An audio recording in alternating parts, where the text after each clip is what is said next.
एह उम्र के उमंग में, सनहिया के रंग में, आ तू दूसरा के संग में जाता रू। अतने अफसोस रही कि तू हमार ना भइलो। चुप रहा, हमके माफ कर दो। एमे हमारी कौनो गलती नहीं है।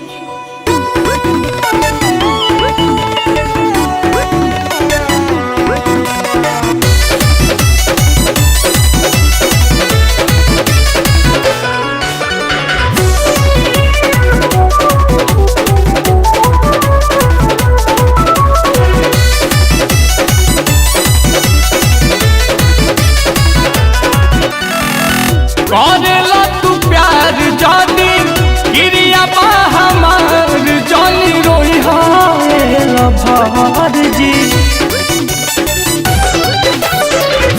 करेला तू प्यार जानी गिरिया बा हमार जानी रोई हायला भार जी। सज के सवार के डोलिया पर चढ़ के जत बाली जान अपना पियावा के घर जी।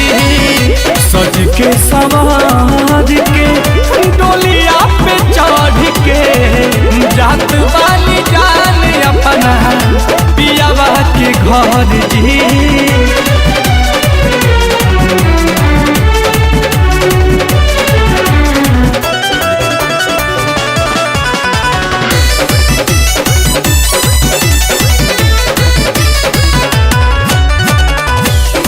साल के लगन हम भी तहिनी तोहरे साथ में बाट मजबूरी मेहंदी रचल बाटे हाथ में। अब हम कुछ न कर सकेंगे। पर साल के लगन हम भी तहिनी तोहरे साथ में बाटे मजबूरी मेहंदी रचल बाटे हाथ में। लवटी के आइब फेरू दिया हारा साहिब दिल में रखी हो सब जी। सज के सवार के डोलिया में चढ़ के जात बाली जान अपना पियावा के घर जी।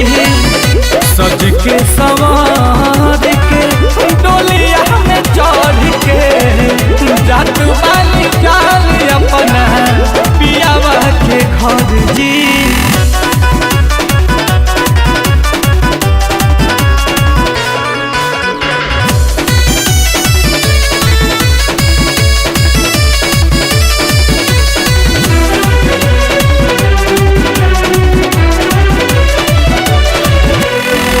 खिंचले बार फोटो जब देखी हा उठी सूत के किस्मत पर उठल बाकी तू न जइहरू के।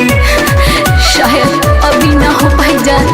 खिंचले बार फोटो जब देखी हा उठ सूत के किस्मत पर उठल बाकी तू न जइहरू के।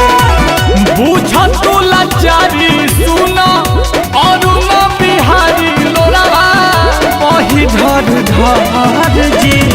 सज के सवार के डोलिया पर चढ़ के जत बाली जान अपना पियावा के घर जी। सज के सवार के डोलिया पर चढ़ के जत बाली जान अपना पियावा के घर जी। जाता नहीं जान, अपन ख्याल रखिया। जा अकेले खुश रहिया।